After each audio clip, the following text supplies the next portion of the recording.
എനിക്ക് ഭയങ്കരമായിട്ട് സ്നോറിങ് ഉണ്ട്. എൻ്റെ വീട്ടുകാർ പറയുന്നു ഭയങ്കരമായിട്ട് സ്നോറിങ് എന്നുള്ളത്. അപ്പോൾ ഞാൻ എന്നാലും മൂക്കിന് സർജറി ചെയ്യുന്നുണ്ട്. അപ്പോൾ അതിൻ്റെ കൂടെ ഈ സ്നോറിങ് കാരണമായ സാധനം കൂടി എടുത്ത് കളയാൻ പറ്റുമോ എന്ന് ചോദിച്ച ആൾക്കാർ വരാണ്. എല്ലാവർക്കും ഒരു മൂക്കായിരിക്കും കൂടുതൽ എപ്പോഴും ഫംഗ്ഷൻ ചെയ്യും, അത് മാറിക്കൊണ്ടിരിക്കും.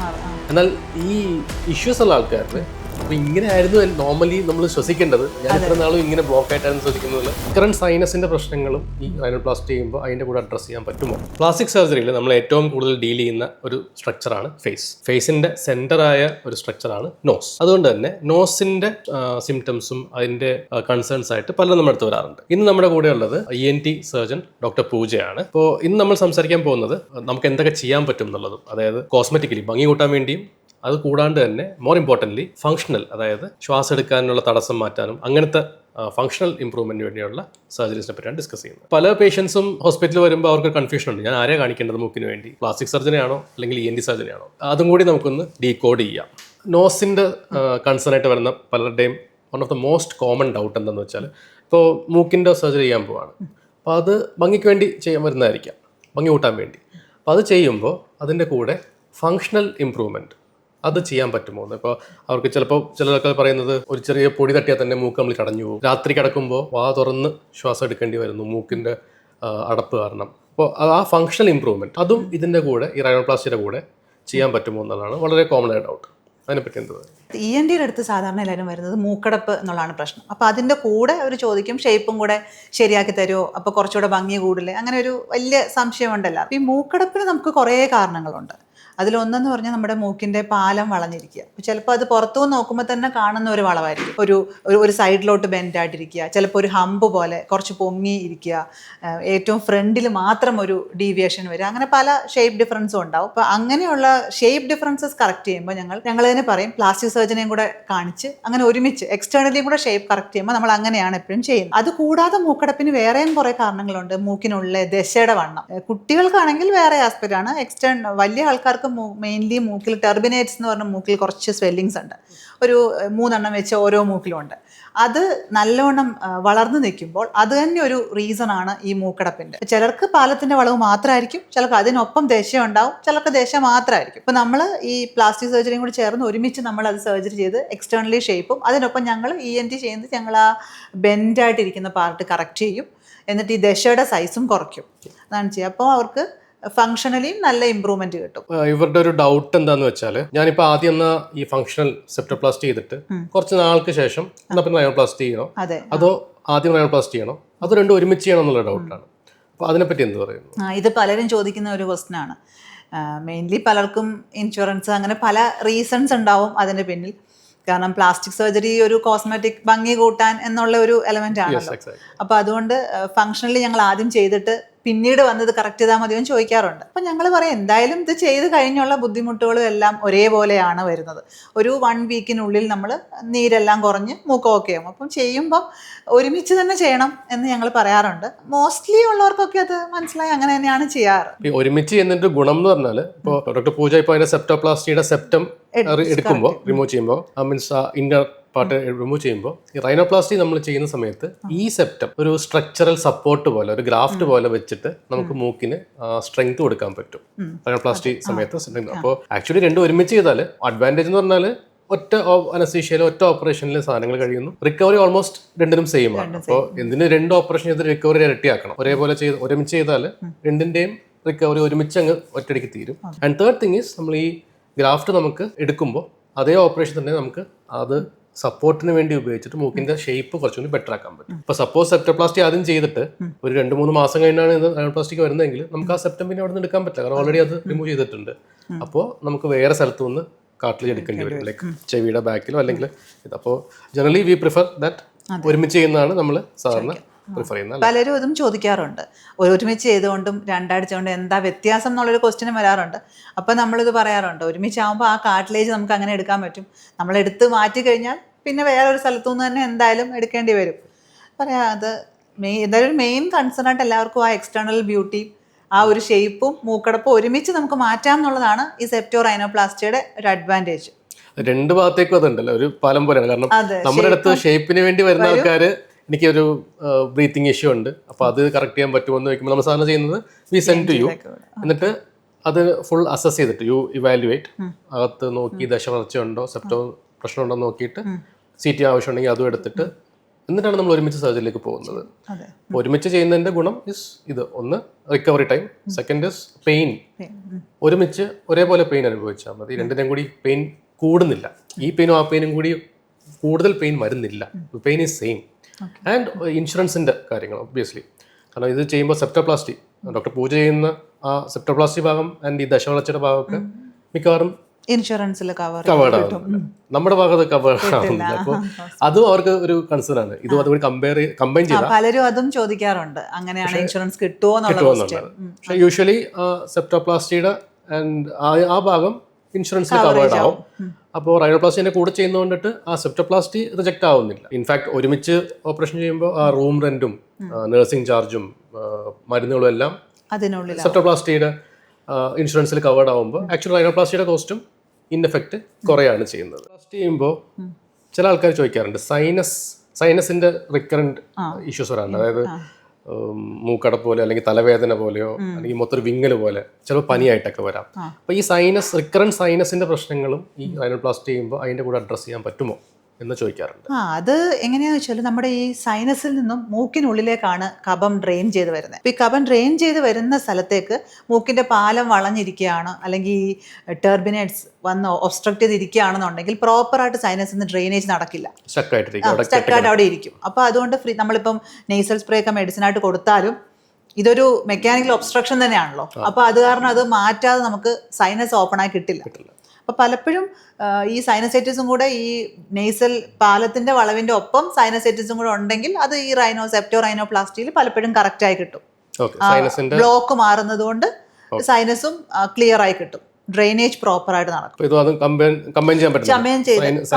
സൈനസിന്റെ നമുക്ക് ചിലപ്പോൾ സൈനസിന്റെ സർജറീസും കൂടി ഇതിനൊപ്പം ആൾക്കാർ ചോദിക്കാറുണ്ട്. അതും ചെയ്യുന്നതിന് തടസ്സമില്ല. നമുക്ക് ഇതിനൊപ്പം ഫെസ് എന്ന് പറയുന്ന എൻഡോസ്കോപ്പിക് സർജറി, അത് എൻഡോസ്കോപ്പിക് ആയതുകൊണ്ട് കുഴപ്പമില്ല. ക്ലീൻ ചെയ്യാനുള്ള മാറ്റാനുള്ള സർജറി അത് ഇതിനൊപ്പം ചെയ്യുകയും ചെയ്യാം. പിന്നെ വലുതായിട്ട് സൈനസിൽ കളക്ഷൻസ് ഒന്നും ഇല്ലാന്നുണ്ടെങ്കിൽ ഈ ഒരു സെപ്റ്റോ റൈനോപ്ലാസ്റ്റിയോട് കൂടി ചിലപ്പോൾ അത് സിംറ്റം ബെറ്റർ വരില്ല, അങ്ങനത്തെ വരാറുണ്ട്. ബന്ധമുണ്ട് ഇത്. പിന്നെ ഒരു ഡൗട്ടാണ്, എനിക്ക് ഭയങ്കരമായിട്ട് സ്നോറിങ് ഉണ്ട്. എൻ്റെ വീട്ടുകാർ പറയുന്നു ഭയങ്കരമായിട്ട് സ്നോർ ചെയ്യുന്നു എന്നുള്ളത്. അപ്പോൾ ഞാൻ എന്തായാലും മൂക്കിനെ സർജറി ചെയ്യുന്നുണ്ട്. അപ്പൊ അതിന്റെ കൂടെ ഈ സ്നോറിംഗ് കാരണമായ സാധനം കൂടി എടുത്തു കളയാൻ പറ്റുമോ എന്ന് ചോദിച്ച ആൾക്കാർ വരാറുണ്ട്. സ്നോറിംഗ് എന്ന് പറയുമ്പം അതിന് പല റീസൺസ് ഉണ്ട്. നമ്മുടെ മൂക്ക് മുതൽ തൊണ്ടയുടെ അത് വളരെ പല സ്ഥലത്ത് വരുന്ന ഒബ്സ്ട്രക്ഷൻ കൊണ്ടും സ്നോറിങ് വരും. ഇപ്പം മൂക്കിന്റെ മാത്രം പ്രശ്നമാണെങ്കിൽ മൂക്കിൽ ഇപ്പം ഈ ബെൻഡ് കൊണ്ടും ചിലപ്പോൾ ഈ ടെർബിനേറ്റ്സിന്റെ സ്വോളനായിട്ടിരിക്കുന്നത് കൊണ്ടും മാത്രമായിട്ട് ചിലപ്പോൾ സ്നോറിംഗ് ഉണ്ടാവും. അവർക്ക് ഇതുകൊണ്ട് നല്ല റിലീഫ് വരും. പക്ഷേ മൾട്ടിപ്പിൾ റീസൺസ് സാധാരണ ഉണ്ടാവാറുണ്ട് സ്നോറിങ്ങിന്. ഇപ്പൊ ത്രോട്ട് ഇഷ്യൂസ് ഉള്ളതുകൊണ്ടാണെങ്കിൽ ഇതുകൊണ്ട് വലിയ ബെനിഫിറ്റ് ഒന്നും വരില്ല, വലിയ ബെനിഫിറ്റ് ഇല്ല. എന്നാൽ മൂക്കിന്റെ അകത്തുള്ള ദശ കാരണമുള്ള സ്നോറിംഗ് മാത്രം ആയിരിക്കും. സ്നോറിങ്ങിന്റെ ഒരു എലമെന്റ് എന്തായാലും മൂക്കിനകത്തെ പ്രശ്നം കൊണ്ടായിരിക്കും. അപ്പൊ ആ പാർട്ട് കുറഞ്ഞു കിട്ടും, സിവിയറിറ്റി കുറഞ്ഞു കിട്ടും. അപ്പൊ നമ്മൾ അസസ് ചെയ്തിട്ട് എന്താണ് കാരണം എന്ന് അറിഞ്ഞിട്ടേ നമുക്ക്. അപ്പൊ നമ്മൾ സ്നോറിംഗ് ആയിട്ട് ഇപ്പൊ നമ്മുടെ അടുത്തൊരു പേഷ്യന്റ് വന്ന് നമ്മൾ ആദ്യം നേസിൽ എൻഡോസ്കോപ്പി ചെയ്ത് നോക്കണം. എന്നിട്ട് നോസ് ആണ് മേജർ ഇഷ്യൂ എന്നുണ്ടെങ്കിൽ സ്നോറിംഗ് ഒരു 99% കുറയുന്നവരെയും കണ്ടിട്ടുണ്ട്. പക്ഷേ ത്രോട്ടിലും കൂടി ഇഷ്യൂ ഉണ്ടെങ്കിൽ ഒരു 50-50 ഒക്കെ ആയിട്ട് റിഡക്ഷൻ ഉണ്ടാവും, അത്രേ ഉള്ളൂ. കംപ്ലീറ്റ് ബെനിഫിറ്റ് ആവില്ല. വളരെ കോമൺ ആയ ഡൗട്ടാണ് റൈനോപ്ലാസ്റ്റി ചെയ്താൽ മണം പോകുമോ എന്നുള്ളത്. നമുക്ക് പിന്നെ മണം കിട്ടുമോ എന്നുള്ള ഡൗട്ട് ഉണ്ടാവും. അപ്പോൾ വളരെ നമ്മളിപ്പോഴും സ്ഥിരം പേഷ്യനോട് പറയുന്നതാണ്, എന്നാലും ഈ ഡോക്ടറിന്റെ അടുത്ത് നിന്ന് തന്നെ നമുക്കത് ക്ലിയർ ചെയ്യാം. അങ്ങനെ റൈനോപ്ലാസ്റ്റിയോ സെപ്റ്റോപ്ലാസ്റ്റിയോ ചെയ്തുകൊണ്ട് അങ്ങനെ മണത്തിന് വല്ലാണ്ട് എഫക്റ്റ് ചെയ്യൊന്നുമില്ല. മണം എന്ന് വെച്ചാൽ അത് മെയിൻലി നോസിന്റെ ഒരു അപ്പർ പാർട്ടിലാണ് ഓൾഫാക്ടറി ഏരിയ ഉള്ളത്. അവിടുത്തെ മ്യൂക്കോസ് ഉള്ളിടത്തോളം നമുക്ക് അങ്ങനെ മണത്തിനൊന്നും പ്രശ്നം വരില്ല. പിന്നെ ചില ആൾക്കാർക്ക് വൈറൽ ഫീവർ വന്നിട്ട് മണം പോകുന്നില്ലേ, അതേപോലെ തന്നെ എന്ത് ചെയ്താലും പോകും എന്നുള്ളത് മാത്രം. അല്ലാതെ നമ്മളിപ്പോ ഓൾഫാക്ടറി ഏരിയയുടെ ആ ഭാഗത്തേക്ക് സെപ്റ്റോപ്ലാസ്റ്റിയിലോ റൈനോപ്ലാസ്റ്റിയിലോ പോകുന്നേ ഇല്ല. അതുകൊണ്ട് ഈ സർജറി കാരണം മണത്തിന് യാതൊരു പ്രശ്നവും. ഈ സർജറി ചെയ്തതുകൊണ്ട് മണം പോകില്ല. മൂക്കടപ്പ് സ്ഥിരമായിട്ട് വരുന്ന ആൾക്കാരുണ്ട്, അതിനുവേണ്ടി നമ്മളെ അടുത്ത് കൺസൾട്ടേഷന് വേണ്ടി വരുന്ന ആൾക്കാർക്ക് അവരുടെ ഡൗട്ടാണ്. പലപ്പോഴും മൂക്കടപ്പും ചെവിയടപ്പും ഒരുമിച്ച് വരാറുണ്ട്.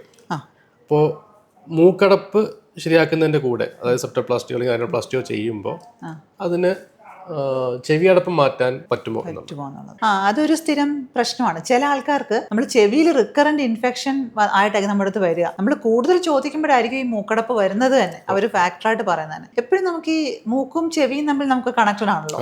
അതുകൊണ്ട് നോസ് കറക്റ്റ് ആയിട്ട് ഓപ്പൺ ആയിട്ട് ഇരുന്നില്ല എന്നുണ്ടെങ്കിൽ കറക്റ്റ് ഒരു എയർ ഫ്ലോ ചെവിയിലേക്ക് എത്തില്ല. മിഡിൽ ഇയറിലെ ഫ്ലൈറ്റിലൊക്കെ പോകുമ്പോൾ ചെവി അപ്പൊ അതുകൊണ്ട് അവർ പ്രഷർ ഡിഫറൻസ് ചെവിയിൽ ഉണ്ടാവും മൂക്കടപ്പ് ഉണ്ടെങ്കിൽ. സോ റിക്കറന്റ് ഇൻഫെക്ഷൻ ചാൻസ് ഉണ്ട്. ഒരു ചെവിയിൽ ഒരു ബ്ലോക്ക്, ഒരു ഇയർ ബ്ലോക്ക് ഫീലിംഗ് ആയിരിക്കും എപ്പോഴും. അപ്പൊ പലപ്പോഴും അങ്ങനെ ഉള്ളപ്പോൾ ചെവിയിൽ ഇൻഫെക്ഷൻസിനൊപ്പം മൂക്കിൽ ഒരു ബെൻഡ് ഉണ്ടെങ്കിൽ നമ്മൾ എപ്പോഴും പറയുന്നത് ആദ്യം മൂക്ക് കറക്റ്റ് ചെയ്യണം, എന്നിട്ട് ചെവിയുടെ ചെയ്യണം. അല്ലെങ്കിൽ ചെവിയുടെ സർജറി കഴിഞ്ഞാലും നമ്മളിപ്പോൾ ചെവിയിലെ സർജറി എന്ന് പറഞ്ഞാൽ നമ്മൾ ചെവിയുടെ ഹോൾ അടയ്ക്കുകയൊക്കെ ചെയ്യുമ്പോൾ പാടയൊക്കെ വെച്ച് പിടിപ്പിക്കുക ചെയ്യുക. അത് അവിടെ സ്റ്റേബിൾ ആയിട്ട് ഇരിക്കണമെങ്കിൽ തന്നെ മൂക്കിൽ കൂടെ പ്രോപ്പർ ആയിട്ടുള്ള ഒരു എയർ ഫ്ലോ വേണം. അപ്പൊ മൂക്ക് ആദ്യം കറക്റ്റ് ചെയ്ത് അത് ഓപ്പൺ ആക്കി അതിന്റെ ഫംഗ്ഷണലായിട്ട് അത് റെഡിയാക്കി വെച്ചിട്ട് മാത്രമേ ചെവിയിലേക്ക് കടക്കാൻ പറ്റുള്ളൂ. മെയിനായിട്ട് കാണുന്നത് പിള്ളേരിലാണോ അതോ കുട്ടികളില് നമ്മൾ കാണുന്നത് മൂക്കിലെ ദശ എന്ന് പറയും. അപ്പൊ അത് വരുമ്പോൾ ചെവിയിലോട്ട് ഫ്ലൂയിഡ് കളക്ഷൻ വരും. അതും ഉണ്ടാവും. വലിയവർക്കും ഉണ്ടാവും റിക്കറന്റ് ആയിട്ടുള്ള ഒരു ഇയർ ബ്ലോക്ക് ഫീലിംഗ്. പിന്നെ ഈ ഫ്ലൈറ്റിലൊക്കെ പോകുമ്പോൾ ഉള്ള ഇയർ ബ്ലോക്ക് കൂടുതലായിട്ട് ഉണ്ടാവും ഈ മൂക്കടപ്പുള്ള ആൾക്കാർക്ക്. ഒരു പ്രഷർ ഡിഫറൻസ് വരുമല്ലോ. നമ്മുടെ നോസും ഇയറും കണക്ട് ആണല്ലോ ബൈ യൂസ്റ്റേഷൻ ട്യൂബ്. അപ്പൊ അവിടെ ഒരു ബ്ലോക്ക് വരുമ്പോൾ നെഗറ്റീവ് പ്രഷർ വരും പാടയില്. അതുകൊണ്ടാണ് ആ ചെവി പെട്ടെന്ന് അടഞ്ഞിട്ട് അത് വരുന്നത്. അപ്പൊ അത് തുറക്കാൻ നോസ് ബ്ലോക്ക് മാറ്റണം. നോസിന്റെ ഷേപ്പ് കറക്റ്റ് ചെയ്യാൻ വരുന്ന ആൾക്കാരിൽ ചിലപ്പോ സെപ്റ്റം ഭയങ്കരമായിട്ട് വളഞ്ഞിരിക്കുകയായിരിക്കും. ഇപ്പൊ സെപ്റ്റം നല്ലൊരു വളയുമ്പോൾ ചിലപ്പോൾ പുറത്ത് തന്നെ ആ സെപ്റ്റത്തിന് ബെൻഡ് കാണാം. പക്ഷെ ചിലപ്പോൾ പുറത്തുനിന്ന് നോക്കുമ്പോൾ പെർഫെക്റ്റ്ലി ഫൈൻ ആയിരിക്കും. കറക്റ്റ് സ്ട്രെയിറ്റ് നോസ്, ഇപ്പോൾ പൂജയുടെ നോസ് പോലെ സ്ട്രെയിറ്റ് ആയിരിക്കും. പക്ഷെ അകത്ത് നോക്കുമ്പോഴായിരിക്കും നല്ല ഡീവിയേഷൻ ഉണ്ടാകുന്നത്. അപ്പോൾ അങ്ങനെ നമുക്കൊരു പേഷ്യൻ്റ് ഉണ്ടായിരുന്നു, ഒരു 9 പേഷ്യൻ്റ്. അപ്പോൾ പുറത്തുനിന്ന് നോക്കുമ്പോൾ ആക്ച്വലി കുഴപ്പങ്ങളൊന്നുമില്ല. പക്ഷെ ആൾക്ക് ഫങ്ഷണൽ ഇഷ്യൂസ് ഉണ്ട്. കിടക്കുമ്പോഴൊക്കെ ചിലപ്പോൾ ഒരു മൂക്ക് അധികം എയർ ഫ്ലോ ഉണ്ടാവുന്നില്ല, മറ്റേ മൂക്ക് കൂടിയാണ് സാറിന് വലിക്കുന്നത് എന്നുള്ളത്. നമ്മൾ ഐ തിങ്ക് ENT ഇവാലുവേഷൻ നമ്മളെല്ലാ റൈനോപ്ലാസ്റ്റി പേഷ്യൻറ്റും അങ്ങോട്ട് അയക്കുമല്ലോ. ഇവാലുവേഷൻ അയക്കുമ്പോൾ അപ്പോഴാണ് ഈ അകത്ത് ഇത്രയും ബെൻഡ് ഉള്ളതെന്ന് മനസ്സിലാകുന്നത്. ടു ദ പോയിന്റ് ദാറ്റ് ഈ ബെൻഡ് കാരണം ഒരു ഭാഗത്ത് ഈ സൈനസിൻ്റെ ഹോൾസും എല്ലാം അടഞ്ഞിരിക്കുകയാണ്. അപ്പോൾ പേഷ്യൻ്റ് അത് ആക്ച്വലി ആളുടെ പ്രൈമറി കൺസേൺ അല്ല. ആൾക്ക് ഷേപ്പ് ഒന്ന് ബെറ്റർ ആവണം എന്നുള്ളായിരുന്നു. പക്ഷേ അങ്ങനെ ചെയ്താൽ ചിലപ്പോൾ ഇത് വേഴ്സ് ആവാനും ചാൻസ് ഉള്ള കാരണം വി റെഫർ ടു ആയിട്ട് നമ്മൾ ഒരുമിച്ചാണ് ഓപ്പറേഷൻ ചെയ്തത്. അപ്പോൾ അതിൽ വാട്ട് ഡു യു ഡു സോട്ട്ലോസിൽ എന്താ ചെയ്യുന്നത്? അതിൽ നമ്മൾ മെയിനായിട്ട് ഈ പാലം വളഞ്ഞിരിക്കുന്നത് കറക്റ്റ് ആ സൈനസിൻ്റെ ഓപ്പണിങ്ങിൻ്റെ സ്ഥലത്ത് തന്നെയായിരുന്നു. അപ്പോൾ അതാണ് സൈനസിന് ഇത്രയും ഒബ്സ്ട്രക്ഷൻ വന്നത്. അപ്പോൾ ആ വളവ് കറക്റ്റ് ചെയ്ത് ഷേപ്പ് ശരിയാക്കുന്നതിനൊപ്പം ഉള്ളിലും കൂടെ വളവ് കറക്റ്റ് ചെയ്തപ്പോൾ ഒരു മിനിമൽ നേസൽ ബ്ലോക്ക് പുള്ളിക്ക് ഉണ്ടായിരുന്നെങ്കിലും ആളത് സെൻസ് ചെയ്തിട്ടില്ല, ഒട്ടും മനസ്സിലാക്കിയിട്ടില്ല. അപ്പോൾ ഇത് കഴിഞ്ഞ് നമ്മൾ സർജറിക്ക് ശേഷം ആളുടെ മൂക്ക് ഷേപ്പ് മാറിയതിനൊപ്പം നോസ് നല്ല ഓപ്പൺ ആയി. അപ്പോഴാണ് ആൾക്ക് പലരും അവർ യൂസ്ഡ് ആയിട്ടിരിക്കും, ഈ വർഷങ്ങളായിട്ട് യൂസ്ഡ് ആയിരിക്കുന്നത് ഇത് ഇങ്ങനെ ആയിരിക്കും എന്ന് വിചാരിച്ചിരിക്കുന്ന ആൾക്കാർ. പക്ഷേ ഓപ്പറേഷൻ കഴിയുമ്പോഴാണ് ചിലപ്പോൾ ഇങ്ങനെ ആയിരുന്നു നോർമലി നമ്മൾ ശ്വസിക്കേണ്ടത്, ഞാൻ ഇത്ര നാളും ഇങ്ങനെ ബ്ലോക്ക് ആയിട്ടായിരുന്നു ശ്വസിക്കുന്നത് വളരെ പറയാറുണ്ട്. ഇത്രയും ഓപ്പൺ ആയിട്ട് എൻ്റെ ഒരു പേഷ്യന്റ് ഒരിക്കലും പറഞ്ഞിട്ടുണ്ട്, അവരുടെ രാത്രി ഉറങ്ങി ഹസ്ബൻഡ് രാത്രി വിളിച്ചോണ്ട് നിങ്ങൾ ഇത്ര സുഖമായിട്ടല്ലേ ഉറങ്ങിക്കൊണ്ടിരുന്നതെന്ന് ചോദിക്കുന്നത് കേട്ടിട്ടുണ്ട്. അങ്ങനെ ഒരു പ്രശ്നമുണ്ട്. നോർമൽ ഒരു നേസൽ സൈക്കിൾ ഉണ്ടല്ലോ, അതായത് എല്ലാവരും ശ്വസിക്കുമ്പോൾ തന്നെ ഒരു മൂക്കായിരിക്കും കുറച്ച് കൂടുതലാക്കി, കുറച്ച് നേരം കഴിയുമ്പോൾ അത് തന്നെ മാറി മറ്റേ നമ്മളിപ്പോൾ ചെക്ക് ചെയ്തറിയാം എല്ലാവർക്കും ഒരു മൂക്കായിരിക്കും കൂടുതൽ എപ്പോഴും ഫംഗ്ഷൻ ചെയ്യുന്നത്, അത് മാറിക്കൊണ്ടിരിക്കും. എന്നാൽ ഈ ഇഷ്യൂസ് ഉള്ള ആൾക്കാരിൽ അത് മാറുന്നുണ്ടാവില്ല. ചിലപ്പോൾ ആ ഒരു മൂക്കിൽ കൂടി ഒരു നോസ്റ്റിൽ കൂടി തന്നെ ആയിരിക്കും എപ്പോഴും വലിക്കാൻ പറ്റുന്നത്, കാരണം മറ്റേത് കംപ്ലീറ്റ്ലി ബ്ലോക്ക് ആയിരിക്കും. അങ്ങനെ ആൾക്കാർക്ക് ഈ സെപ്റ്റോപ്ലാസ്റ്റി എത്രത്തോളം യൂസ്ഫുൾ ആയിരിക്കും? യൂഷ്വലി നമ്മുടെ ഈ മൂക്കിന്റെ പാല് ഒരു വശത്തേക്ക് വളഞ്ഞിരിക്കുകയാണെങ്കിൽ മറ്റേ വശത്തെ സ്പേസ് കൂടുതലായിരിക്കും. അപ്പൊ അവിടെ ടെർബിനേറ്റ് എന്തായാലും ഓവർഗ്രോ ചെയ്യും. അതായത് നമ്മൾ ഈ സെപ്റ്റം ഒരു ഭാഗത്തേക്ക് ഇരിക്കുമ്പോൾ നമ്മൾ വിചാരിക്കും മറ്റേ ഭാഗത്തായിരിക്കും നല്ല. പക്ഷെ അങ്ങനെയല്ല, എല്ലാവരും പറയുന്നത് രണ്ട് സ്ഥലവും മാറി മാറി അടയും എന്നാണ് പറയാറ്. പക്ഷെ നമ്മൾ നോക്കുമ്പോൾ ഒരു വശം മാത്രമായിരിക്കും സെപ്റ്റം, പക്ഷെ മറ്റേ വശത്തോട്ട് ആ ടെർബിനേറ്റ് വീർത്തിരിക്കും. അത് കമ്പൻസേഷൻ ആയിട്ട് ഹൈപ്പർട്രോഫി ആയിട്ട് അതിരിക്കും. അപ്പൊ അത് കാരണം ആ സ്പേസ് മൊത്തത്തിൽ രണ്ട് മൂക്കിനും നാരോ ആയിരിക്കും എയർ സ്പേസ്. അതായത് ഒരു പാലം ഒരു സ്ഥലത്തേക്ക് വളഞ്ഞുകൊണ്ടിട്ട് മറ്റേ ചെറിയ ഭാഗം മാത്രമല്ല, അതെ, ആ വലിയ നോസ്ട്രൽസ് പോലും ദശവളച്ച കാരണം അതും അടഞ്ഞിരിക്കുക. അപ്പൊ ശരിക്കും പാലം ഇങ്ങനെ വളഞ്ഞിട്ട് ഒരു ഗ്യാപ്പ് ഉണ്ടാവും, പക്ഷെ അങ്ങോട്ടേക്ക് ഈ ദശയും വന്നിരിക്കുക. അപ്പൊ ഫുള്ളി ക്ലോസ്ഡ് ആയ സിറ്റുവേഷൻ ആയിരിക്കുക. ഈ ദശ അങ്ങനെ വളരാൻ കാരണം എന്താണ്? ദശ മെയിൻലി അലർജി ഒരു റീസൺ ആണ് ഏറ്റവും ഇത്. പിന്നെ വൺ സൈഡിൽ കൂടെ മാത്രം എയർ പോകുമ്പോൾ ആ ഒരു എയർ എപ്പോഴും അവിടെ അത് യൂസ്ഡ് ആണല്ലോ, അപ്പോൾ അവിടെ വാസ്കുലാർ കൺജഷൻ വരും അവിടെ. അപ്പൊ അതിങ്ങനെ കുറച്ച് വീർത്ത് വരും. അത് ബോഡിയുടെ ഒരു ഡിഫൻസ് മെക്കാനിസം ആണ്. പിന്നെ ചിലപ്പോൾ കുറച്ച് കഴിയുമ്പോൾ തന്നെത്താനെ അത് കുറച്ച് സൈസ് കുറയും. സൈസ് കുറയുമ്പോൾ കുറച്ച് എയർ കയറും. ഇപ്പൊ കൂടുതൽ എക്സസൈസ് ഒക്കെ ചെയ്യുന്ന സമയത്ത് കൂടുതൽ അടഞ്ഞു പോകും. അത് പലരും പറയാം ജിമ്മിലൊക്കെ പോകുമ്പോൾ അടഞ്ഞു പോകും. അത് മൂക്ക് മാത്രം പോരാ, അത്രയും എയർ കയറാൻ വേണ്ടി.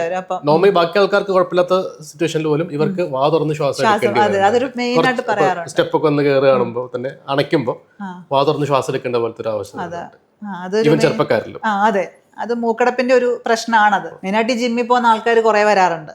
ജിമ്മിൽ പോകുമ്പോൾ ഞങ്ങൾക്ക് പറ്റുന്നില്ല, കുറച്ച് എക്സസൈസ് ചെയ്ത് കഴിയുമ്പോൾ പിന്നെ നോസിൽ കൂടെ ഓക്സിജൻ കയറിയില്ലെങ്കിൽ ഓക്സിജൻ ഇതും ലെവലും കുറയുമല്ലോ. എപ്പോഴും നേസൽ ഫ്ലോ തന്നെ വേണമല്ലോ. അപ്പൊ അത് കാരണം മൗത്തിനേക്കാളും കൂടുതൽ നേസലാണല്ലോ എയർ കയറുന്നത്. അപ്പൊ കുറച്ചൊരു ചില ആൾക്കാർ ഇങ്ങനെ വായിക്കുകയൊക്കെ ചെയ്തിട്ട് പിന്നെ അതിന്റെ പ്രശ്നമായിട്ടും വരും. ആ ഓക്സിജൻ കുറവാവോ, ഇതിന്റെ പ്രശ്നങ്ങൾ എനിക്ക് ഗൂഗിൾ നോക്കിയിട്ട് അങ്ങനെ വരും. നല്ല പാലം വളഞ്ഞിരിക്കുന്ന ആളാണ്, DNS ഉണ്ട്, സെപ്റ്റം വളഞ്ഞിരിക്കുന്ന ആളാണ്. അതൊരു സ്ട്രക്ചറൽ പ്രോബ്ലം ആണല്ലോ, അത് ഒരു അനാറ്റമിക്കൽ പ്രോബ്ലം ആണ്. അപ്പോൾ അതിന് ആ സ്ട്രക്ചറലി ഓപ്പറേഷൻ ചെയ്ത് കറക്റ്റ് ചെയ്യുന്നത് മാത്രമാണോ അതിന്റെ ഓപ്ഷൻ, അല്ലെങ്കിൽ വേറെ എന്തെങ്കിലും അവർക്ക് സർജറി ഇല്ലാത്ത ഓപ്ഷൻസ് ഉണ്ടോ? എന്ന് വെച്ചാൽ ഇപ്പം മൂക്കിന്റെ പാലം വളഞ്ഞു എന്നുള്ളത് കൊണ്ട് ഞങ്ങൾ എപ്പോഴും പറയും ഒരു 99% ആൾക്കാർക്കും ഈ പാലം വളഞ്ഞിട്ടുണ്ടാവും. പക്ഷെ അതുകൊണ്ട് നമുക്ക് മൂക്കടപ്പോ വേറെ ഇഷ്യൂസോ ഒന്നും ഇല്ലെങ്കിൽ ഓക്കെ, പലർക്കും അതൊരു കൺസേൺ ആയിരിക്കില്ല.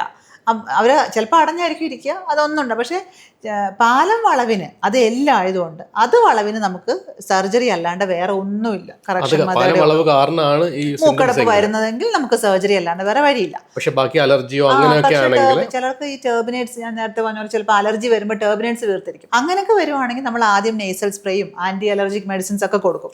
എന്നിട്ടും ക്യൂർ ആയില്ലെങ്കിൽ മാത്രമേ ഒരു സർജിക്കൽ ഇതിലേക്ക് പോകും. ഡീകൺജസ്റ്റൻ സ്പ്രേയിൽ തന്നെ ഇംപ്രൂവ്മെന്റ് ഉണ്ടാകാൻ ചാൻസ്. അത് അലർജി ഒക്കെ ആണെങ്കിൽ ചിലപ്പോൾ അലർജി വരുന്ന ആ സമയം ചിലപ്പോൾ ചില സീസൺസിൽ കൂടാറുണ്ട്. അപ്പൊ ആ സമയത്ത് ഇത് ഉപയോഗിച്ചാൽ ബാക്കി വർഷം കംപ്ലീറ്റ് അവര് നോർമലായിട്ട്. അതെ, അങ്ങനെ സീസണൽ റൈനൈറ്റിസിലൊക്കെ ഈ പ്രശ്നം വരും. അപ്പൊ നമ്മൾ ചെയ്യാറുണ്ട്.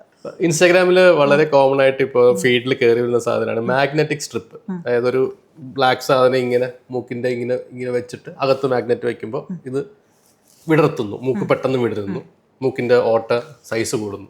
അപ്പോൾ മെയിൻലി അത്ലീറ്റ്സ് ആണ് ഇത് ഓടുമ്പോഴൊക്കെ നല്ല ശ്വാസം കിട്ടുന്നു എന്ന് പറയുന്നത്. ഇതൊരു പ്രാക്ടിക്കൽ സാധനമല്ല, നമുക്ക് എപ്പോഴും അത് ഉപയോഗിക്കാൻ പറ്റില്ല. ഇപ്പൊ വാൽവ് കൊളാപ്സ് ഉള്ള ആൾക്കാർക്കാണ് യൂഷ്വലി ഇത് കാരണമുള്ള ഇമ്പ്രൂവ്മെന്റ് വരുന്നത്. അപ്പൊ ഈ മാഗ്നറ്റിക് സ്ട്രിപ്പ് വെച്ചിട്ട് എന്തെങ്കിലും കാര്യമുണ്ടോ? എന്താ അവിടെ സംഭവിക്കുന്നത്? അത് ചെയ്യുമ്പോൾ എന്താ ഈ എയർ ഫ്ലോ കൂടാനുള്ള കാരണം എന്താണ്? അത് മെയിനായിട്ട് ഇപ്പോൾ ഡോക്ടർ അർജുൻ പറഞ്ഞ പോലെ ഈ നേസൽ വാൽവ് ആ ഒരു മൂക്കിൽ ഒരു നാരോയിങ് ഏജ് ഉണ്ട്, അവിടെ കുറച്ചും കൂടി ഇങ്ങനെ കൊളാപ്സ്ഡ് ആയിട്ടിരിക്കുന്ന സമയത്താണ് ഇത് വെച്ച് കഴിഞ്ഞാൽ ഇങ്ങനെ വീതി കൂടും. അപ്പോൾ അത് എക്സ്റ്റേണലി ഉള്ള ഈ ഇങ്ങനെ കംപ്രസ്ഡ് ആയിട്ടിരിക്കുന്ന മൂക്കുകൾക്ക് മാത്രമേ ഇതിന് യൂസ് ഉള്ളൂ. വാൽവ് അടഞ്ഞിരിക്കുന്ന വാൽവ് തുറന്നു കൊടുത്താൽ അത് പറയാം. അല്ലാതെ നമുക്കിപ്പോൾ ഒരു ബെൻഡ് കൊണ്ടോ ടെർബിനേറ്റ് കൊണ്ടോ മൂക്ക് അടഞ്ഞിരിക്കുന്ന ആൾക്കാർക്ക് ഇതുകൊണ്ട് വലിയ ബെനിഫിറ്റ് കിട്ടത്തില്ല. ചില ആൾക്കാർ ഇങ്ങനെ എയർ ഇങ്ങനെ ഉള്ളിലേക്ക് എടുക്കുന്ന ഇൻസ്പയർ ചെയ്യുന്ന സമയത്ത് ഈ വാൽവ് ഇങ്ങനെ കൊളാപ്സ് ആയി, അപ്പൊ അന്നേരം പ്രോപ്പർ എയർ ഫ്ലോയും കിട്ടില്ല, അവർക്ക് ഒരു അടപ്പ് ഫീൽ ചെയ്യും. അവർക്ക് മാത്രമേ ഇതുകൊണ്ട് ബെനിഫിറ്റ് ഉള്ളൂ. നമുക്ക് ഈ മാഗ്നറ്റിക് സ്ട്രിപ്പ് ഇതിപ്പോ എപ്പോഴും ഉപയോഗിക്കാൻ പറ്റുന്ന സാധനമല്ല, എപ്പോഴും മാത്രമേ ഉപയോഗിക്കാൻ പറ്റുന്നുള്ളൂ. അപ്പോൾ നമ്മൾ ഉറങ്ങുമ്പോഴൊന്നും അത് സേഫ് അല്ല ഉപയോഗിക്കുന്നത്. ചിലപ്പോൾ അതിന്റെ അകത്ത സ്ട്രിപ്പ് വിഴുങ്ങി അങ്ങനത്തെ ടെമ്പററി നമുക്ക് ആ ഒരു ഹൈ എക്സേഷൻ ഉണ്ടാവുന്ന സമയത്ത് അല്ലാണ്ട് കൊളാപ്സ് ചെയ്തു പോയി നമുക്ക് ശ്വാസം കിട്ടാത്തൊരു സിറ്റുവേഷൻ വരാതിരിക്കാൻ വേണ്ടി മാത്രം അത് നമുക്ക് സർജിക്കലി ഒരു പെർമനന്റ് സൊല്യൂഷൻ കൊടുക്കാൻ പറ്റുമോ ചോദിച്ചു വരികയാണെങ്കിൽ അതിന്റെ സർജിക്കൽ റെമഡി എന്താണ്? നേസൽ വാൽവ് ഇച്ചിരി സർജിക്കലി കറക്റ്റ് ചെയ്യാൻ ഇച്ചിരി പ്രശ്നമുള്ള സ്ഥലമാണ്. ബാക്കി അതർവൈസ് ബാക്കി ഒരു ബെൻഡും ഇല്ലാണ്ട് ടെർബിനേറ്റ്സും നോർമലാക്കി എല്ലാം കറക്റ്റായി കൊടുക്കുവാണെങ്കിൽ നേസൽ വാൽവ് കൊളാപ്സ് മാത്രം അത്ര പ്രശ്നം ഉണ്ടാക്കില്ല. വേഴ്സ്റ്റ് കേസ് സിനാരിയോ ഇപ്പോൾ നേസൽ വാൽവ് ഭയങ്കരമായിട്ട് കൊളാപ്സ് ആണെങ്കിൽ വി കൻ ഓൾവേസ് നേസൽ വാൽവിനെ തുറക്കുന്ന ഓപ്പറേഷൻ ചെയ്യേണ്ടി വരും. ലൈക്ക് ഇപ്പോൾ സ്പ്രെഡർ ഗ്രാഫ്റ്റ് വെച്ചിട്ട് ആ നേസൽ വാൽവിന്റെ ആ ഏരിയ കുറച്ച് വണ്ണം ആ ഏരിയ ഇങ്ങനെ അമ്മങ്ങിയിരിക്കുന്നത് നമുക്ക് സ്ലൈറ്റ് ആയിട്ട് അതിനെ തുറക്കാൻ പറ്റും. ഗ്രാഫ്റ്റ് വെച്ചിട്ട് ഒരു ചെറിയ മറ്റേ വിടം വെക്കുന്ന പോലെ കുറച്ച് ഓപ്പൺ ആക്കുകയാണെങ്കിൽ ഈവൻ 1 or 2 degrees ചെറിയൊരു വ്യത്യാസം പോലും ഭയങ്കരമായിട്ട് എയർ ഫ്ലോ കൂട്ടിയിട്ട് ഒരു സിംറ്റമാറ്റിക് റിലീഫ് കിട്ടാൻ പറ്റുന്നുണ്ട്. അപ്പൊ അതിന് അതർവൈസ് നമുക്ക് ഈ മാഗ്നറ്റിക് സാധനങ്ങൾ ഇപ്പൊ നമ്മൾ ഇന്ന് ഡിസ്കസ് ചെയ്തത് പല കാര്യങ്ങളാണ്. ഒന്ന് കോസ്മെറ്റിക് റൈനോപ്ലാസ്റ്റി എന്ന് പറയുന്ന സാധനം, പിന്നെ ഫങ്ഷണൽ ആയിട്ട് സെപ്റ്റോപ്ലാസ്റ്റി എന്ന് പറയുന്നത്, വാൽവിന്റെ തകരാറുകൾ, ടെർബിനേറ്റ് ദശവളർച്ച, ഇത് കറക്റ്റ് ചെയ്യാൻ പറ്റുമോ, സ്നോറിങ്ങിനെ പറ്റി കുറേ ഡിസ്കഷൻ നമ്മൾ ചെയ്തു. പലപ്പോഴും ഞാൻ തന്നെ റീലിൽ എൻ്റെ അഭിപ്രായങ്ങൾ പറയാനാണ് ചെയ്യുന്നത്. ഇന്നിപ്പോൾ we have an expert regarding that, doctor Pooja ENT. Thank you so much for coming. അപ്പോൾ കുറച്ചും കൂടി ക്ലാരിറ്റി ഇതിൽ വന്നാണെന്ന് വിചാരിക്കുന്നു. എസ്പെഷ്യലി ഈ നോൺ സർജിക്കൽ കാര്യങ്ങളിൽ ഇത് സർജറി മാത്രമല്ല എല്ലാത്തിനും ഓപ്ഷൻ. സർജറി അല്ല, അതിനു മുമ്പ് സ്പ്രേ, ഡീകൺജസ്റ്റൻ, അങ്ങനെ പല സാധനങ്ങളുണ്ട്. അപ്പോൾ ബേസിക്കലി ഇതിൻ്റെ ഇവാലുവേഷൻ ചെയ്ത് എൻഡോസ്കോപ്പിയൊക്കെ ചെയ്ത് അകത്ത് എന്തൊക്കെയാണ് ഇഷ്യൂ എന്ന് കണ്ടുപിടിച്ചിട്ട് മെഡിക്കലി ഓർ സർജിക്കലി അതിൻ്റെ ട്രീറ്റ്മെൻറ്റിലേക്ക് പോവുകയാണ് നമ്മൾ ചെയ്യുന്നത്. അല്ല നേരെ ചാടിക്കറി സർജറി നമ്മൾ എവിടെയും അങ്ങനെ ചെയ്യുന്നില്ല. അപ്പോൾ thank you so much for coming Pooja. Thank U.